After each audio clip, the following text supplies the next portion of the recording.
Hi! Welcome to Richard Gabili YouTube channel, and for today's tutorial, I will be teaching you on how to change activity mute speech in voiceover on iPhone X. But first, can you subscribe to this channel and don't forget to hit the subscribe button and the bell to notify you for the new updates.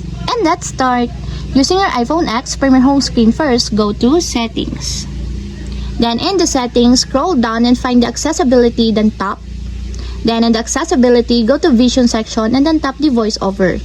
Then after that, in the voiceover, scroll down and then tap the activities. Then in your activities, tap your activity work. Then in your activity, go to speech and audio settings section and then tap the mute speech. Then in the mute speech, if you want to change it or turn it on, just tap the on until there's a check mark on the side. And if you want to change it to off, just tap it until there's also a check mark on the side. And if you want to change it back to default speech, just tap the default, just like this. And that's it. We have successfully changed activity mute speech in voiceover on iPhone X.